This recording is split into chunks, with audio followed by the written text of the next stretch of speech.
Peace, love, blessings, and honor. Welcome, everyone. I'm your co-host, Eyes Red. And I'm your co-host, Reality Soldier. And we are Garvey's Ghost in the spectrum of roots. Boom! Boy, we gone full international now, International. We gonna Africa. They're upon the beautiful continent, you know. And I'm telling you something. We learned yesterday. Today we're straight into it. Yep. And what a star we have Today. on our first day. We're just taking this thing too far. Yeah, you know, well... Introduce the brother, man. Well, first and foremost, I'd like to say we're at the Roots Bar in Muizenberg, Cape Town, Yes. South Africa. Muizenberg. Get it right. Muizenberg, you know. Can't we fresh down, yeah. You know what I mean? Yeah. And we're with the great Ras Judah. Yeah, who's going to enlighten us as to the culture and the history, you know, down here in Cape Town and the music, and, you know, enlighten us with his knowledge of, you know, what's happening down We're here. at his spot here, and I tell you, it's a sight to behold. It really is. We've got some beautiful stuff going it's a beautiful bookshop and art shop, hand paintings. You can get DVDs, all kind of thing. It's a beautiful shop, arts and crafts. In other words, it's the place to be when you're in Cape Town, baby. Yeah, come on, man. Yeah, man. So Ras Judah, greetings and welcome. Yeah, man. Respect me, brothers. Give thanks. Give thanks for the togetherness to the world, King. Yes, I. Yeah, man. We give thanks. Yes, we give thanks for the blessed introduction, King. Yes, you know, firstly, we must give thanks to the Most High. Of course. Christ in his kingly character revealed himself unto I and I, Haile Selassie, the King of Kings, conquering Lion of the tribe of Judah, the light of the world and elect of God. Right, and now we put Jah first, and everything will be added unto I and I. Yes, I. Yeah, man, we give thanks for the unity and the love Garvey's Ghost, you know what I mean? Yes, yeah, man, Jah live. Real pleasure to be here, brother. Real respect, brethren. So first connection is let's say the first cut is the deepest. Yeah, this is a deep cut. Wow. For real. Deep. So, my brother. Yeah, so we're gonna start with where you was born. You know, your family dynamics, your siblings, your mom, your dad. You know what I mean? In other words, where you come from, how it go. Yeah, man. Tell me. Bless up, yeah, man. Yeah, man, I'm born in Cape Town, South Africa, King. Yeah, man, born in Cape Town. So you're still in your hometown. Yeah, man, at our place, you know. I'm a home, King. Yeah, man. I'm born in the mother city, still the same way. The mother city is the mother of all, you know. So my home, your home, you know. Yes, sir. Like our brother Bob say, my home, my head, man, Rastafari. Yeah, man, but we born Cape Town, see? Yeah, we born in a special place, King. We born just under Lion's Head, Cape Town. Okay. Man. Yeah. Lion's Head, Cape Town. Yes, I. So, yeah, man, my birthday, 21st of July, 1971, King. Yeah, man, so from the hospital in Cape Town, my mama and my papa take me home to a place called Bridgetown in the Cape Flats. Right. Okay. Yeah, man, so me as a youth, I'm born in the apartheid era. Yes. Seen? Yeah, so born in the 70s in the apartheid era, born in Cape Town under Lion's Head, and took home to a community called Bridgetown in the Cape Flats. Yeah, man. Wow. So what was early life like for you as a youngster? You got siblings as well? Yeah, man, we have siblings, King. We have siblings. We have a brother. We have a younger brother, 2 younger sisters. And then my dad, from his second marriage, we have 1 sister, 1 brother. So you're the eldest? Yeah, man, I'm my father's eldest son, yes, King, you know. The first lion, lion head. Yeah, man, my father, the eldest son, the same way. Yeah, man. Right. So my father's eldest son, my king. So my early life living in apartheid South Africa as a youth. Basically, if you was a youth, you just deal with your family, you know, my king. You know, dealing with politics, none of those things. Yeah. None of those things. But what I remember when I reached standard 5. At the local school in Mitchell's Plain. Mitchell's Plain is where I grew up in the Cape Flats. I recall the year before me leaving to go to the high school. It was the starting of the 1980s uprising. And the turmoil was starting, you know. Okay. And it was raucous at the high schools, and we as youth playing on the field, soccer, cricket, whatever the season is, we were just interested in what's happening. All our teachers would say, like, yo, it's the kids at the school acting up, you know what I mean? But at that point, I had no idea of politics or race or all these things. But you knew something was happening. But we knew, we could feel something was happening, you know what I mean? Because the architecture of apartheid civilly, where you can maybe check it out, Mitchell's Plain, where we lived is designed a certain way, and all this, we were segregated based on complexion also. You understand? So in Cape Town, you had something called the Cape Coloured. Okay. So we were classified according to apartheid as Cape Coloured. Because of the complexion. Yeah. Then you had something like Black African. Okay. And in Black African, you would have Xhosa tribe, Sotho tribe, Zulu tribe. You understand? Okay. Yeah. And then you would have white, where you would have the European tribes. But our people, so-called Cape Coloured, we were very peculiar. Because half of us could fit in the Black African side.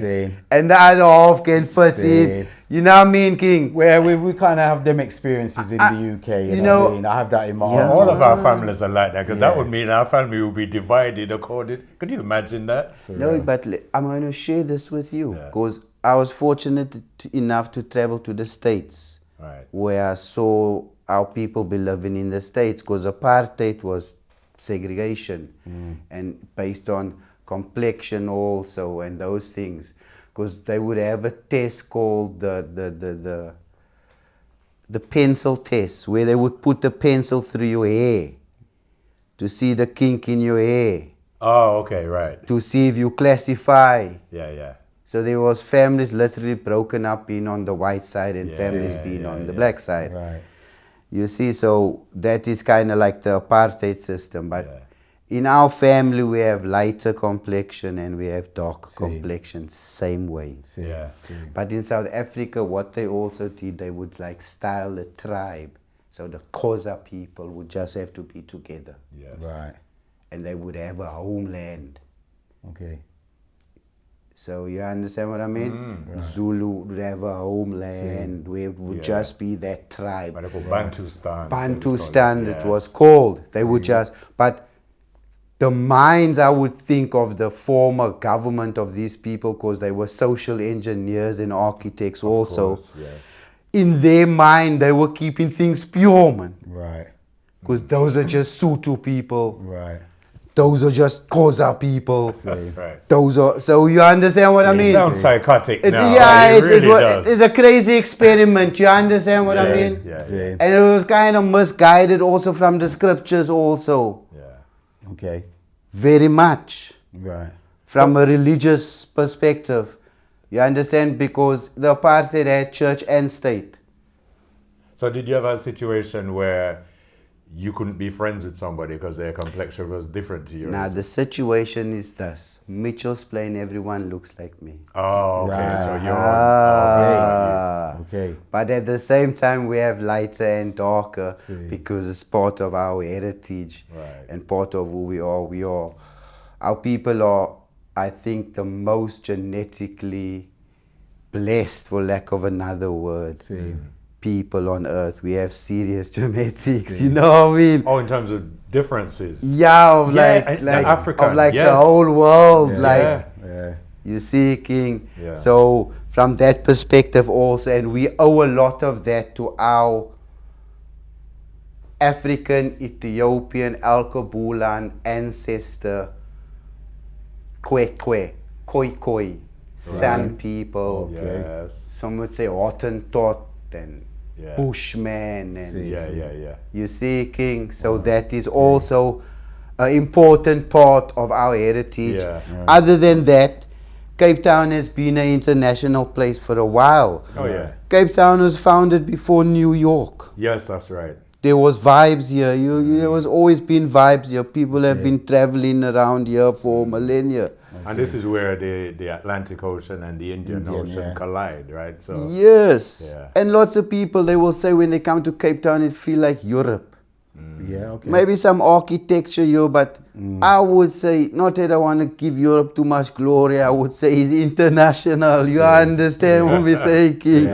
Like that's the vibe, really. yeah. So man. rewinding back a little bit still, like what was the dynamic like growing up in your house from like with your family, your siblings Okay. and The you know what house, I mean? my 'Cause family. obviously you had the apartheid situation, Yeah. but was it a playful thing? Like, Yeah. did you have a lot of struggle? Like, Okay, we grew up nice. seeing, We personally, my experience growing up in Mitchell's Plain, Cape Town, South Africa, in apartheid was nice. right, okay, Wimbledon is on TV. seeing, We playing tennis. Oh, right, okay, In the road. right, okay, seeing, Cricket. Cricket yeah. at one. yeah, We playing cricket in the road. seeing, Seeing King. yes, right, Roller skates coming in. okay, We ganging up. seeing, Roller skating, all of us. yeah, Look, the economics in apartheid time and the economics now, and I'm sure it's not only in South Africa, the whole world feel it. Like Mr. Morley say, cost of living gets so high, rich and poor. start the crack. Say, you know, so as a youth, the money had a bit of Yeah. respectability, you know, could take you places, and so never mind, we were just amongst our own people per se. Right, There was money, there was lights. You can jump on a bus, Yeah. train is working, certain things. And there's is- something to be said for you didn't really know any different. So as a young boy, you're gonna find joy that young people find. You everywhere. feel me, King? yeah. I'm not looking to be on that side or on that side. yeah. But as I got older in my teens, where I was growing up was kind of like a hip place. All right. Mitchell's Plain. Right. But it was an experiment also that the apartheid government did, taking us further and further away from the mountain, putting us in what you call the Cape Flats. Okay. So it's designed in a certain way. It's far from the city centers and all these things, Right. but they put a train line in for us to get to the cities because our parents must go work. Have to work, Yeah. of course. You're seeking, but they designed it a certain way with X amount of entries, X amount of exits, and all Same. these things. Put it far away. So if anything, worst case scenario, you need to drop a bomb on people. right, We just need one bomb. You know what I mean, King? So, because the apartheid is like in engineering also, Same. civil engineering, social, and all those things. okay, For you know, for the lie to go forward or for that system to but not that I'm defending that system, but as a youth we grew up nice. There was Same. peace and love and Right. unity and vibes and solidarity and see, you know what I mean, King. You always find goodness out of bad anyway. Yeah. And that's the remarkable resilience of poor people. You Because see. it would almost be like they say if you got money it buys you happiness. So it should follow that if you don't have money you must be the unhappiest people on earth. Well, it's not necessarily like that. It's untrue, Aya. It's untrue. And also the thing with the money thing, with the money game, the thing is like, I watched some Louis Armstrong documentary and the man said, yo, you know, I'm born like poor. But he got the hustle and he say he hustle now like $5. He say he's never hungry in his life, bruh. He's poor, but he hustle $5. You know what? $5 in South Africa right now is times 20. Yes. okay, You know what I mean? It's 100 rand now. Like poor people here today, 2024. The man got no $5 King. Louis Armstrong was asking $5 here. And he say him nice, you understand? He grew up in ghetto and all these things. You see, but him spirit right. Yeah. But the whole system, coming back to what Mr. Marley said about the cost of living and the way they set the inflation up and all these things, you know. So we have our freedom today. When I was a youth, when I reached high school, like I was saying earlier, the uprising just started. I was in school for 2 weeks. Okay. And after that, the pure How old was you then? 13 years old. Okay. Like, yeah, 12, 13, that kind of like the age you get into high school. So I was in school for 2 weeks, and after that is pure uprising, mass rally, education, political education, ANC, PAC, what's happening, segregation. Like you were saying, we thinking this is normal. Because in my community, we got parks, we got schools, we got, you understand, we're not too far from the beach. But now in high school, they're politicizing you to what's happening on those levels and all that. You understand? Because the struggle was to liberate the people and to get a oneness, I would say. To basically, because our struggle, we have something called the Freedom Charter, where we set out a certain course, and that Freedom Charter is based on the United Nations Declaration of Human Rights. So that was kind of like the direct direction, you know? Yeah. So now we're moving into that revolutionary time of the death knell was sounding for apartheid. Yes. And this monstrous experimentation on people of subjugating them and putting them in groups. It seemed like there was a preoccupation by Europeans to do with the color of people's skin. And it sort of got really sort of polarized in the apartheid system. That is so interesting. Just saying that, like just to present day what's happening now today, presently with President Putin of Russia opening up some ancient vaults. And You saw that, huh? you know what I mean? and releasing like icons that you see. These are the oldest icons dating back 1,000 years of images of the Black Christ. Yeah, and Black Madonna. And Black Madonna and Black Moses and just blackness, melanated and... Like it was a surprise. Like, it was like, who knew? We knew. No, we knew all along. Yeah. But it's just Mr. Putin kind of put the stamp on it now to say, okay, that's it now. There's it. Because I've seen different documentaries of Mr. Putin, and in this one, there's always showing the black icons. Always, always. It's just with him saying it now, people can come back to reality, basically. You understand what I mean? It's very powerful. Growing up in Mitchell's Plain, I grew up in Dagbrieklaan, and there was a painter in our street. And this painter, he painted an image of the Black Christ. Right. But the image of the Black Christ was Mandela. Wow. And the Romans were former presidents. The gods were former presidents of apartheid South Africa. Verwoed. And I'm not quite sure, but you guys can look it up. It was a heavy controversial painting. You understand? So de Klerk and Botha and them guys. And them guys implicated like in the crucifixion, you see. Right, okay, yeah. That's beautiful. And at that same point in time, I think Archbishop Desmond Tutu said something like, what you going to do if Jesus comes to the beach? Yeah, I remember him saying that. Because the beach are segregated. Yeah. Black, no. Where you going to put him? You know what I mean? So coming up to that blackness, you understand, to that like to that identity, man. Yeah. To a godly identity. So what did it feel like then? What was the general feeling in both your family? You would have had cousins or stuff. Okay, my when family we're going life. Into the My family life, I guess, okay, fond memories of my dad now. I remember my dad hooking me up a suitcase with books, encyclopedias, vinyls, all educational thing. He was very progressive. He had long hair. He's from the hippie era. And he was the brethren who always brought the speaker. He dropped the tune. You know what I mean? Okay. Yeah. So That one. So that's my fond memory of my dad, really, like always pushing the importance of education. Now that said, here when I went to school, high school, is the beginning of the uprising now, the 80s uprising. Right.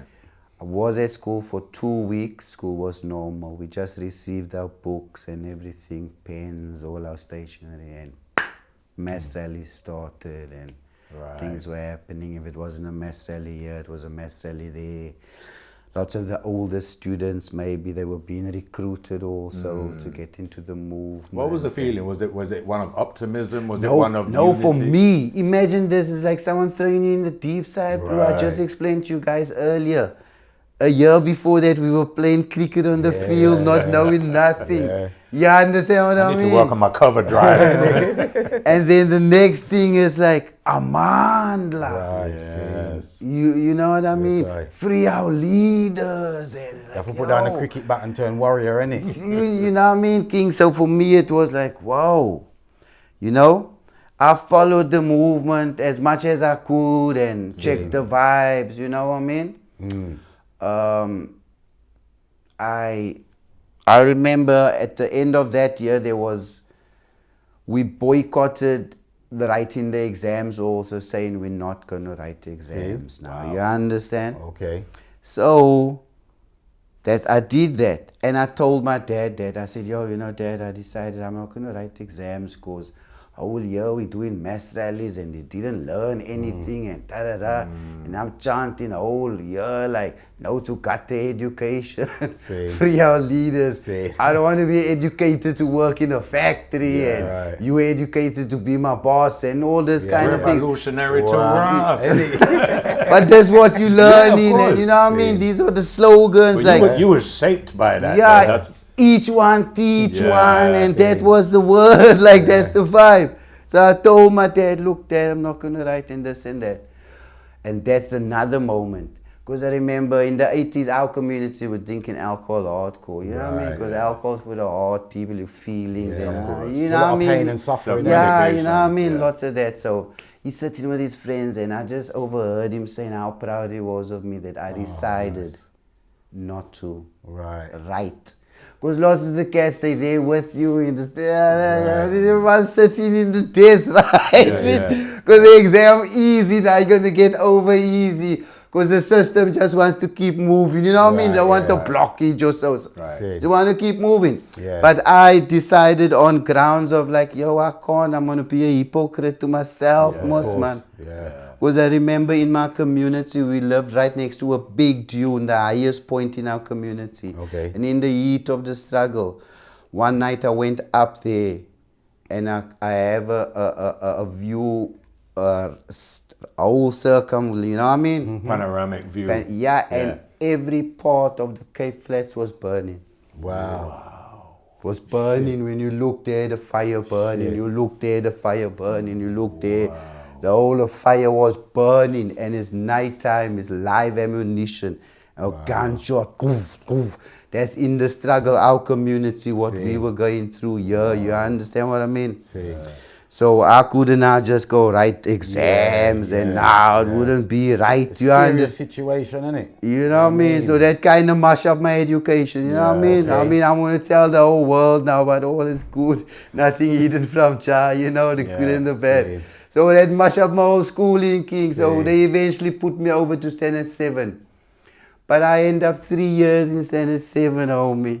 I got no feeling, no drive, no, you understand what I mean? King is like, it's a joke, like it. So I didn't apply myself until one day I'm looking around and I'm like, yo, Johnny, but your brother's my friend, not you. You like his baby brother. So I left that.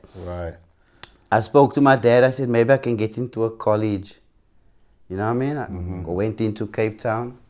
This is late 80s.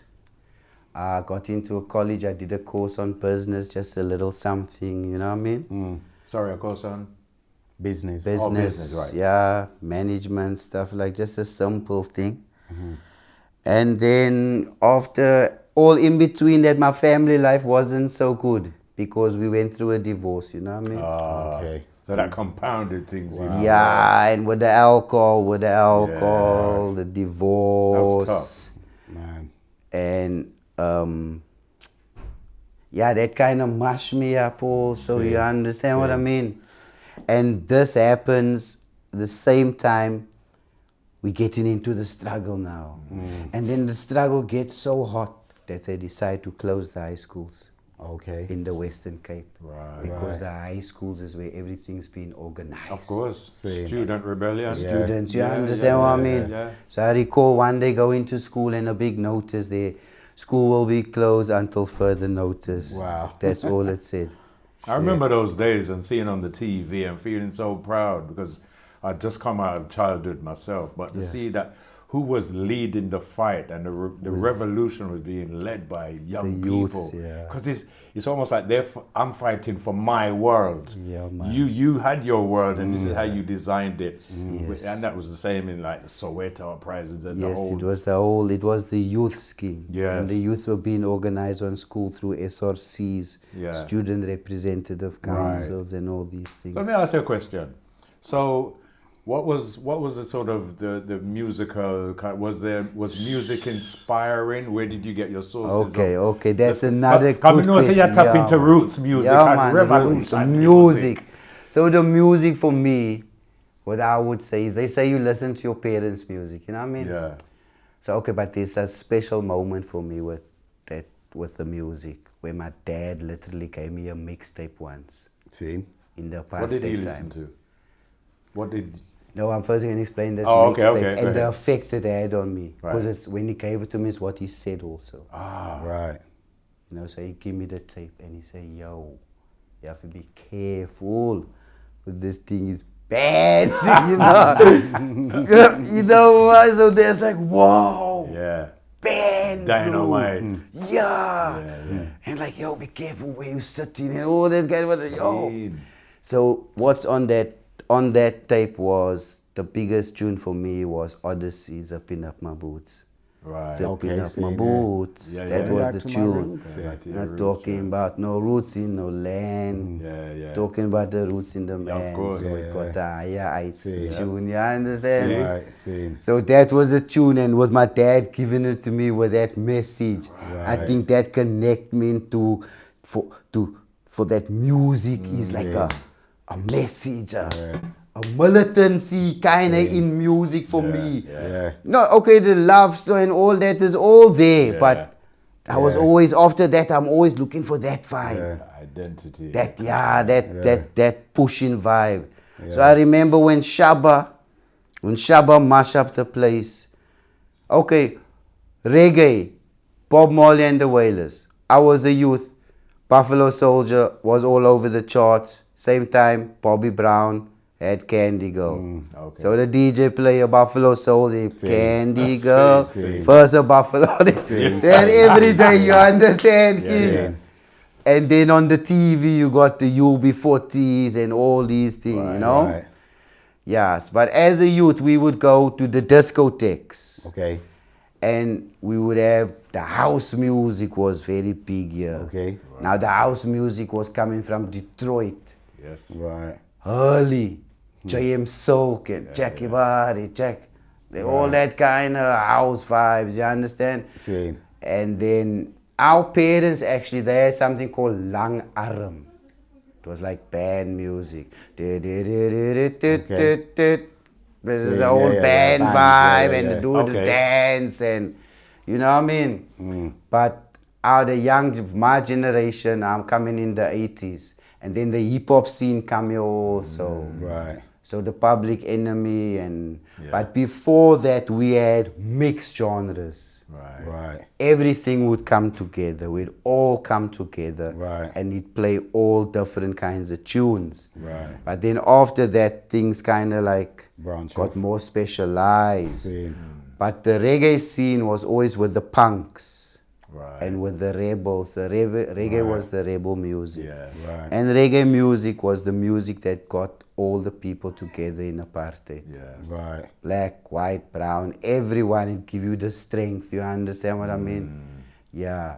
So my introduction to the reggae seriously now was by an elder who lives around the corner from me. Now going through the divorce of my family and being mashed up inside as a youth and all that, like Marley say, I'm hurting inside, you know what I mean? I'm actually born up, raised in the England church, the Anglican church, you know what I mean? Right.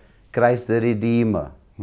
So we go to the church and baptize in church, receive communion, get everything in church and all that. But when I'm going through all the pain now of the divorce and all this hurting inside, I'm always seeking for the Most High, man. Yes. Crying out to the Most High, like internally. Right. So, you know?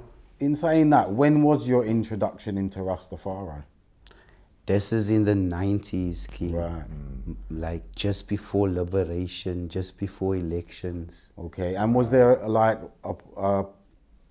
was Rastafari common around them apartheid times at all? No. I remember the first Rastafari I saw. Either full camo, boots, everything. But I thought that was strange because it was apartheid time, you know, walk around like that now. You understand what I mean? Same. And yeah, I didn't understand. I was like, yo, this get crazy.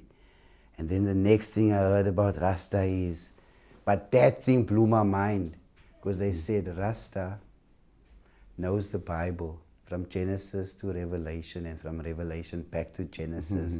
But then they flip something else in there and he smokes a carrier bag of weed a day.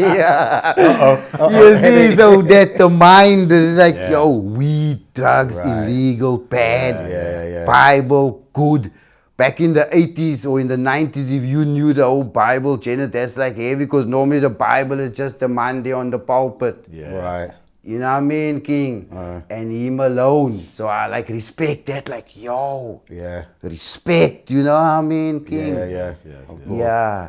So that was something kind of blow my mind, but I really link up with Rastafari when I start smoke cannabis. Right. Before cannabis, like I say, most of the people in the 80s, lots of our community were using alcohol excessively. Right. Myself also. So I started smoking cannabis. But then what would happen is I would literally have a Jekyll and Hyde experience inside of my body. Because I would first be drunk, you understand? And I would, so I came to a point. Yeah, it is a clash and not a nice clash, you know what I mean, King? So it came to a point where I decided I have to like choose. Yes, I'm like, yo, I've been with this alcohol for so long. It's just run away. It's for the pain. It's all this shit. I was thinking like this already within my, you know what I mean? And I check, I want to go with the weed. Now I'm just smoke more weed, you understand? Right. So one day I end up in my community. Two of my friends come over. They still drinking. I'm not like enforcing my newfound on them. You know what I mean? I say, I've got one beer, and let them sit. They drinking the beer. I say, look, I'm just going to get me a spliff. I ended up walking for 2 hours, walking the community flat, east, west, north, south. Someone directed me to the Rasta man, you know? And just prior to that, I was having these heavy visions in myself, man. I was like really hurting, you know what I mean? A lot of pain. So something happened to me when I was smoking. I had this experience, I'm just sharing, I'm sharing this with everyone now. I had this experience where within myself I was traveling. Within my mind, within my being. Right. I was like someone in a vehicle, in like a spaceship. And I was like in space, in the heavens. And on my radio, what I was transmitting is, Jesus, where are you? I know you're real. Right. You know what I mean? And then I meet Rasta man. See, King. And then the Rasta man tell me, he's surprised because I smoke weed straight. No cigarettes. Everyone was smoking cigarettes. Right. It was rare back in the days. So he just connect with me. We used to smoke with a cigarette, but because in our squad we had an athlete, a surfer, top surfer, and he didn't smoke. You understand? So he got us onto smoking the weed clean. He said, yo, dudes, if we're going to smoke weed, we smoke weed. We smoke our cigarettes afterwards. So we followed that. So when I met the Rasta, he was like impressed by that because now he's got someone to smoke with. And he takes out the scripture, Revelation 5:5, and that was it. That's it. Revelation 5:5. See. That was it. You know what I mean? Boom. So you've had your introduction into Rastafari. How does sound system and that whole culture in Cape Town and for you, how does that, come into the picture now? Okay, so Rastafari, I accept Rastafari as my Lord and my Savior, Christ in his kingly character. So from that point now, the music is integral in my growth. Because I'm always seeking the music. Yes. I would go to the elders. I would borrow the tapes, a mixtape. Music is like your library, it's like your newspaper, it's like your news at 10. Yeah, man. So now with Rastafari and the connection of the music earlier with my dad. Yeah. The music as a liberating force. You understand what I saw mean? the power in it. Anti-establishment, fighting the system, and Yes. so now in the Rasta reggae, Right. and starting to get introduced to Steel Pulse, Okay. to Aswad, Prince Farai, Yes, sir. the heavyweight musics and message music, and I'm always going out seeking the music by the elders and that. Up until a point I get a job now at a music store called Musica. Nice. This is in the 90s. Now I've got the catalog book. Right. So what are they selling up? Records? Vinyl? Now, we shifting from vinyl era into CD. Right. You see? So I've got access to music now. Bob, Peter, Bunny, Culture, Eric Donaldson, Stable Diet. Do you understand? And all that music. But now is a CD thing coming up also. A new artist that is coming up in the 90s. Now I start investing all my wages in reggae music. Okay. I would import a CD, Garnet Silk. Yes. I would import a CD, Black Woman and Child, Sizzla Kalonji, or Luciano Messenger. Yes, You understand? So at that time, I was actually, the way just through the mystic, I was put in the front really because all the data before me and the sound man, they were on the vinyl. Right. So I was coming now with the CD. What was the big sound at the time? What's the name of the big sound system? Okay, you see the way the thing was set up here is not like that, my kid. Right. It's different. The big name at the time is a good friend of Dawit Menelik also, is the elder called Ras Jeff. Okay. Ras Jeff. Okay. Right.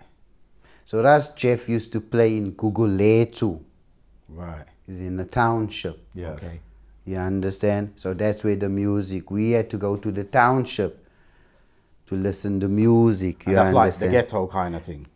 Yeah. You see, we live in ghetto also, so-called colored. Right. But it's So it's a different township. it's not zinc fence. Right. It's more zinc fence but Guguletu's ghetto also. Right. You understand what I mean? But like Kayalicha will be zinc fence jungle. You see? So we have the elders there. You have one location, not many. So everyone would rally there. Because the way we know the reggae is in the 80s and like that is more militant. The music, The message. the Yeah. apartheid. Not surprising. Yeah. You see, and a lot, the whole heap just Rasta man. Yes, aye. It's not like everyone's coming and my cousins and everyone. It's different. It wasn't a party vibe, really. It wasn't a party vibe. Because the way the elders tell me, when you go there as a Rasta man, you go to dance, it's like you go in there to be charged by the music. Get a vibe, see you through your week. Yeah. You come again, you come in You know strong. what? We had that as well as young black Brits growing up in the UK, but we had Jashaka, and Shaka was like that was where you went for your churchical vibration, your energizing, and so it's the same thing. So we the same thing. And now when I come into Rasta first, that time we learn of 12 tribes of Israel. Yes. That's why I'm still called Ras Judah, because we taught that. So we get a new name per se, like you understand. So according, you know, the 12 tribes. So that is the first thing. But on the musical tip, now I'm spending all my wages on music. So you got a collection, like. So I'm building now my CD collection. Now what I would do, I would record the music and put on tape. And I would make a cover. Just a cover. Because you must remember, no one had the music. And I would jump on the trains and I would go to all the township. I would go all the township. And I would sell tapes there out of 2 shoebox. Sizzler, Capleton, Luciano. You know what I mean? And then I'm pushing the new music also. But at the same time, I'm getting my reggae education. From the elder them. But you come in like a real Jehovah Witness. Something like that, King, through the music. Yes. But then, to tell you the truth, the biggest customer is the barber man. The barber man was the biggest customer because they always have sound system. Right. They have the speakers set up and they play the music. And I went to go learn about the reggae by them. Because that the man tell me, Sugar Manor. Yes. You understand? Yeah. That's the man say, this artist, that artist. And I must write down. Okay. Dennis Brown. Levi Seamless. You see, King, when I'm at work, I open the catalog book. And I must look. Right. So you became a student of the music. Something like that, King. But it's just natural. It happened like that. You understand? And then I start getting the music and then I start listening more. And that's how the thing grows. So what about your sound? What happened to your sound? Okay. So we had something called root sound. So we styled our sound on what you do in England, to build our own thing. And we didn't just get to that, but we did the research. We were very much inspired of the movement. Right. You understand? So not on such a big scale then? We're not, not like that, King. I mean, let's just say we did a lot with a little. Right. You know what I mean, King? So we would paint our speakers, we'd have our scoops, and we got our thing nice amplifier, add some CDs, mix up the thing, play the new thing, nice mix. Not like you guys are on the next level where everything is bald. And the siren. You know what I mean, King? But yeah, we put some money in a good mixer, a nice rolling mixer, had some relay, delays and all Where were you kinds playing this echoes. What we would do is we would be in our communities. Right. We were in a community called Parkwood. Okay. Every Saturday, place mashup, King. All roads lead to Parkwood. Would this be indoors or outdoors? In a hall that we, you know? Because now I'm coming in the 90s. Things are freeing up more now, like in the 80s, late 80s. Because me as a youth, we had to get on a train, go into the black townships. Right. Yes. And just being in the black township, you were target because you stick out. Right. You know what I mean, King? So, but we had to go through all that, you see. So now we set up the first sound in Marcus Garvey, the Rastafari camp. We were the first sound to play there, root sound. And the sound was called what them time there? Root sound. Root sound, okay. Root Sound International. Okay. That's what we dubbed it, you see, King? Yes. So we were doing that. And then from that, this is our business now. We were dealing with vinyls. We were importing vinyl and CD as well at one point, and 7 single from America, Ernie B's and that. So at that point, there were more DJs coming up now. Okay. So we provided them also. Right. You know what I mean, King? So most of the DJs would come to our store. Right. To buy CDs, buy vinyls. Okay. And so we were kind of like part of growing the music in that sense. You were like the farmers are flinging seed on the soil. So we were part of that also, you know, King? King. Yeah. Did you have anyone come down from like the UK, sound man or anything like that, come and bless the place? Artists, what about artists like? Yeah, man, King, not personally, but we worked with Johnny B. We remember when Johnny B from England came down. Okay. We worked with him, but at that point in time, we had the massive, you understand what I mean? Right. We had the following. Right. So we directed the following. So we started working with Johnny B. Okay. And we would always boost his club. We would play at his club and so and do help the thing. Yes. And just because of the one love, you know. Right. Now the music, literally for me, you say like a Jehovah's Witness. The first time I listened Garnet Silk tune, the tears literally. I literally, I was at work, you know. I'm cleaning CDs and stuff. Wifey. And the man singing, what tune is singing? Oh, let my people go, and you know what I mean? And I'm there in tears because I'm feeling this music so heavy and just like, yo. So the music touched me like that, King. So when I played the music, it was basically me sharing what I found with other people. Yes. And it just grew and grew and things grow. And it's just a blessing. It's nothing that was like predetermined or premeditated. It was just a vibe. Just organic. Yeah, because Yes, the times we were in the 90s was very much like that in South Africa. Okay. It was like a golden era. Yeah, it would have been. You know what I mean? would have Freedom, Mandela's our Post-apartheid. president. We Yes. got the best constitution in the world. Yes. Like, the sky's the limit. Like, you know. Well, that's what what I was trying to get a sense of that optimism post-apartheid. Because the suffering and the sheer frustration just brought the people together. And it's almost like you wanted it to just go on another step now. Yeah. You see, let's just say we had very high expectations, man. And I think there was nothing wrong with those expectations. Because I think based on the Freedom Charter and on the United Nations Declaration of Human Rights, had a right it was to be- like, to you have understand what I expectations, mean? of course. It wasn't a privilege, basically, it was our rights. Yes. Now, at that point in time, me being Rasta and stepping into the Rasta consciousness and the Rasta movement, and I remember ordering me Marcus Garvey's Philosophy and Opinions and reading that, and Marcus Garvey is the inspiration for this business, for self-reliance, Yes. and you know what I mean, because that's what he stands for, for work, hard work. Yes, sir. You know what I mean? That's what it is. So that was another factor of Roots, because the original name of the shop is Roots Incorporated. As you can see, I've got some jags and stuff here too. Come straight out of England, you know what I mean? Look, I invested in this jags, King. It's not like they're selling like hotcakes. But I invest in the thing. Yeah. You know what I mean, King? Yeah, And yes, because yeah. it's what we do, my King, still. It's the real thing. Yes, sir.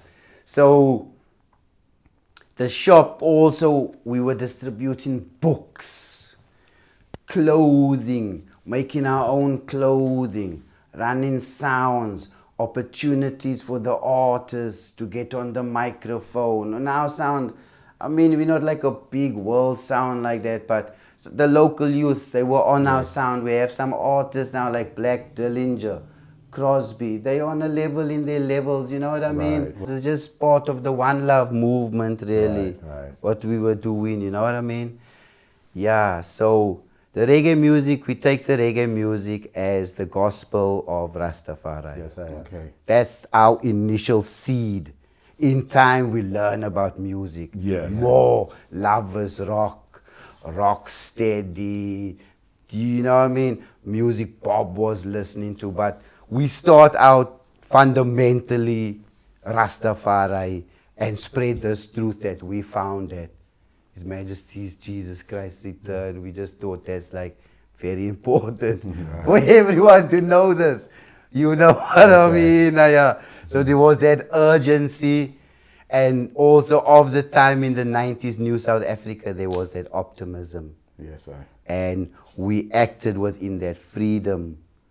You understand, that we perceived was guaranteed in that constitution already, no matter we were not there yet. Yeah.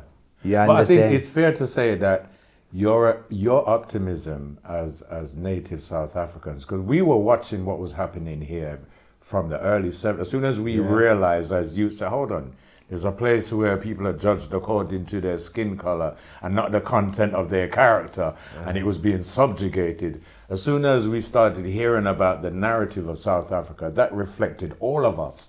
So when we saw what was going on, how many artists sing song about South Africa as well? And Jimmy Cliff, Peter Tosh, everybody, you know what I mean? Name it, yeah. So your experience is like our experience. Like I want my cousin to do well and Wagwan. And we were just as happy that same day when Nelson was freed and he made that walk and Winnie was there. Yeah. We all experienced, we heard about the way they were kind of on Winnie one way and loading up Nelson the other way. And it was like, the same old confusion again. Yeah, but we shared in your optimism. That's the point. Yes, that like there's a Mali tune that's close to me, and I think it's close to South Africa, where it says Rainbow Country. Yes. Children that has lived in the dark have seen the light. Yeah. And for us, that was supposed to be that moment now. Because you kind of see the light, you know what I mean? Yes, like for all of us, really, that look.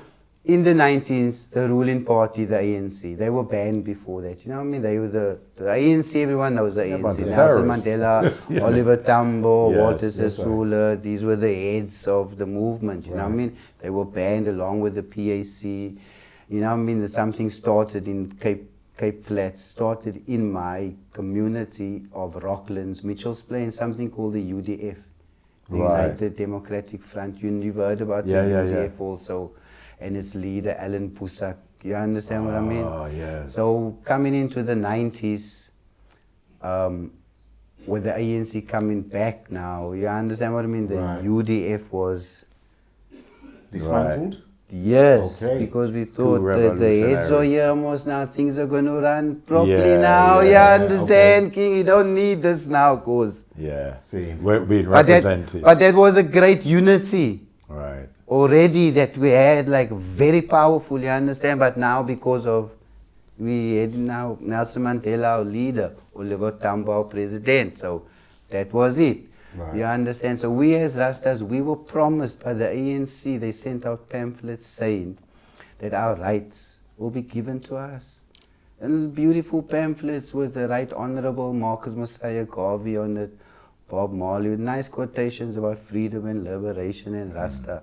But we as Rastafari people, we played a very important role in the liberation struggle of Africa. Yes. You understand what I mean? On all levels. Some of us picked up the gun, some of us didn't.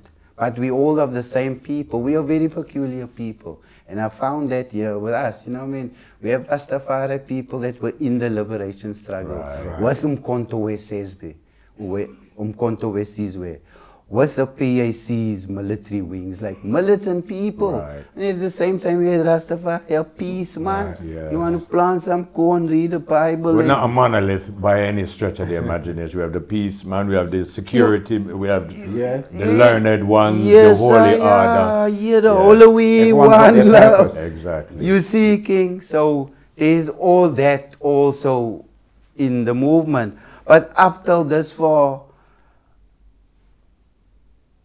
Rastaman still feel it in South Africa. You know what I mean? We still feel it in South Africa. With the cannabis has been legal now. You know, we have made supplications to the government of South Africa back in the 90s. Right. For cannabis, for legalization. And with Rastafari people, we were saying like, look, back in the 90s, we were like, yo, cannabis is a gift for South Africa and it's a gift for the reconstruction and development program, which was the manifesto back in the time. You understand what I mean? It could have driven that. We could have built houses with it. I mean, it's the same weed. It's not a different weed. That's what they're doing now. We could have done there. You know what I mean? We could have, like, I was just thinking in my little mind, in my little grade 7, 3 years in a row, I was thinking, like, why don't we make some cannabis bricks and you just burn it and the electricity, your energy is not like, you know what I mean? Just, we can figure something out, you understand? Yes, I am. We're in the Roots Bar right now in Cape Town. Bookstore, artworks. Yeah. Is this your first endeavor? No, this is not our first endeavor. This has a root, yeah. Okay, the Roots Bar root goes back to Mitchell's Plain. Right. Okay, so going back to the 90s, Rastafari, Marcus Garvey. So we established a stall in our community selling fresh fruit and vegetables and marijuana, cannabis. You understand? Which was illegal at the time. Okay. But under our newly received constitution, which guaranteed us our right to our religion, to our conscience, and all these things. You understand? Yes, sir. We had it in our heart that that is the highest law of the land. And because the system is not up to that level of interpretation, do we put our lives on hold? Well, Or do we live? Yeah, there it is. So we as indigenous people, so Cape Colored people, like I say, we have a strong lineage connection to the Khoi people, Strandloper people. And cannabis is a part of our culture. Right. So we saw it as our economical right. You see, we have this big political party in South Africa called the Economic Freedom Fighters. So for us, that's real. We love that.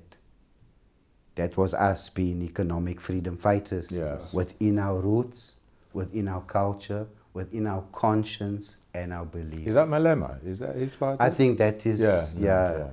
Julius Malema's party, but using the EFF as that consciousness and that Principles. mindset Yes. and principle of, you understand? So that is where the cannabis comes in.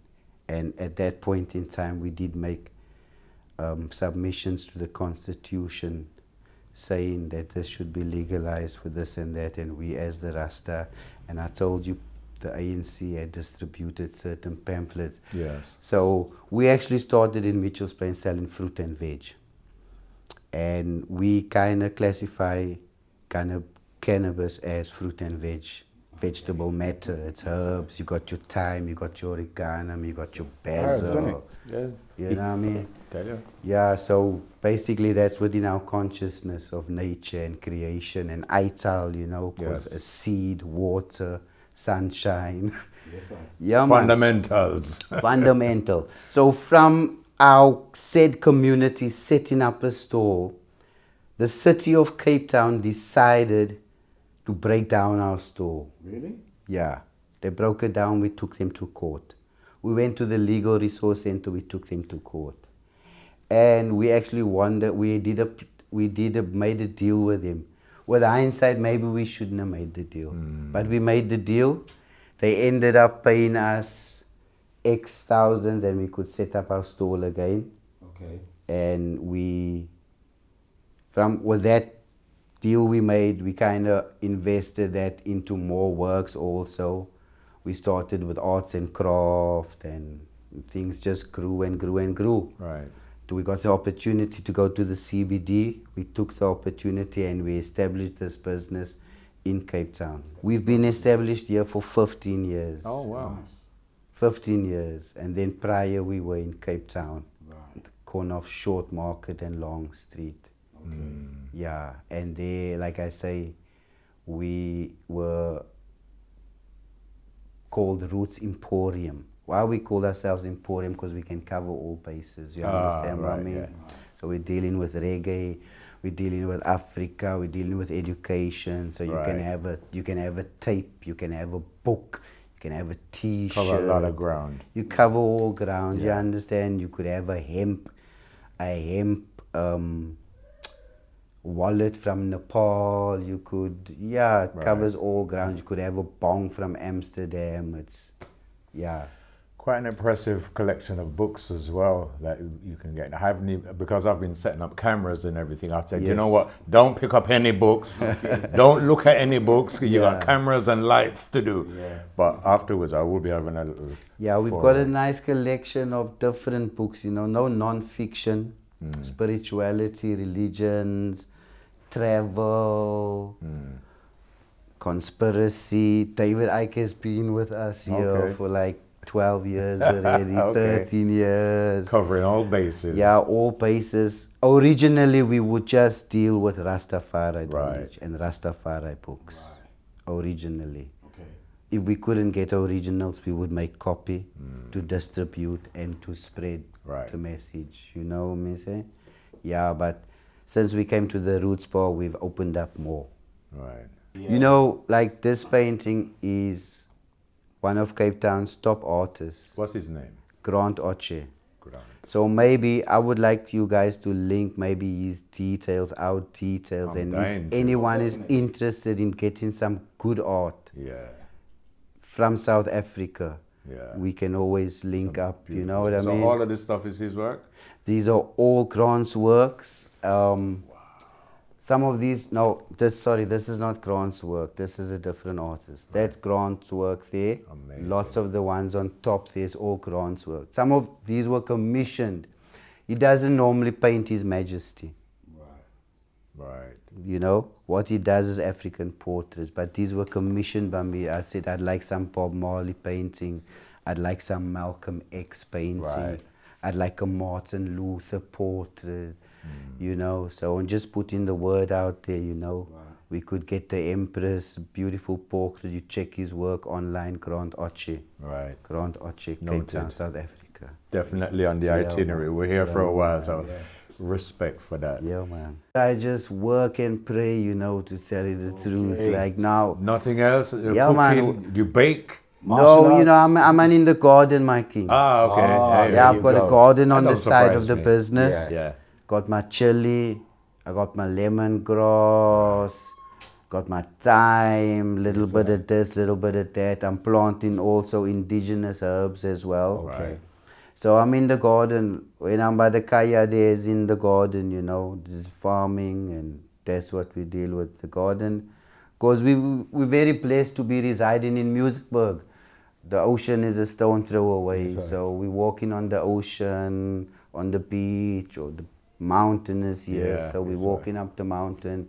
You catch a nice sunrise, Right. you know, Yeah, man. Africa, Yeah, king, man, you know. Africa. It's a beautiful thing. Beautiful, Yeah, you know. Man. Yeah, man. You know, I'm always excited when people say it's their first time, because I can kind of imagine the feeling they get when they see the mountain and the beauty, and it's Yes, like, man. wow. You know, it's a bit like when you got a favorite film. Yeah. When you watch it again, you kind of know how it goes. But somebody says, "No, I've never seen that film." You said, "Oh, I envy you Like because that, you're gonna yeah. get to You're gonna- experience it fresh." It's something like that, you know. Yes. Yeah, man, something like that, yeah. So, you know, like, you guys, you're out there, international. What I would say is Africa waits king, you know what I mean? And Yes, I am. Cape Town is the gateway to Africa. Yes, sir. There's lots of opportunity. The life is a bit different here. But there's opportunity for our brethren in the West, you know what I mean? And this is the message that we're trying to do. Coming here is like saying to our brethren in the UK and Europe and things like, if you haven't come down here, it's time to really come and see what Africa has to offer and what you can offer Africa. Absolutely. Ask not what you can do. Yeah, to for paraphrase Africa. JFK. But what is this? Them ways. Yeah, like man. that, King. And what I would like to say is like, this is the mother city. Everyone is coming to Cape Town. I see Ukrainians. I see Russians. I see French people. I see Canadian people, American people, all these people. Well, I just want to see the darker side of my people See. coming around also. And all these people are coming here taking Yeah. advantage of what we have to offer. No, brethren. You know what I mean? But- 1 pound it carries lots of weight Yeah, here. yeah, yeah. You know what I mean? No, by the time we finish, by the time we go home, Yeah. South Africa going to call us and say, we want When you you to come head up back- our tourist board. We Yeah, want you to man. head up the tourist board. Yes, yeah. Some work for you. mean? You know, so anytime the pound is eating 20, yeah, we come invest Come in the in. land, Yeah. and come, real? you know, Yes, yeah. get your place up on the hill, you know what me say? Yes, sir. Yeah, man, Rastafari. Ras Judah, it's been an absolute pleasure spending man. time, and we're so happy just to drop it on you, Yo, and for you to be so open and generous and, Yeah, and man. opening and welcoming. Sorry, it's a beautiful thing. Thank you so much for your time, my brother. Yeah, man, I give thanks for the opportunity, King, for everything that is good, you know, like I say, all glory to Jah. Yes, You sir. know what I mean? Rastafari, Oh, glory right. to Jah. Yes, sir. You know, Dawit Menelik speaks, I have to listen, man. Yes, right. Yeah, you The know. great Dawit Menelik. Yeah, man, you see, Rastafari. so it's one thing I believe in is you have to respect your elder, them and those Yes, sir. before you. And Yes. see, So we life grow. is a relay, my This king. is what it is. So we grow. You know, yeah, man. Well, thanks for sharing your experience and your fascinating life, my brother. Bless you. Continued success and blessings for you, my king. Respect. Yes, sir. Bless us. Rastafari. This has been Yeah, Garvey's man. Ghost in the Spectrum of Roots with Ras Judah, Eyes Red, and myself, Reality Soldier. Thank you to all the viewers and the listeners tuning in. Stay tuned for the next episode coming soon. Live from Cape Town. We out. Check it.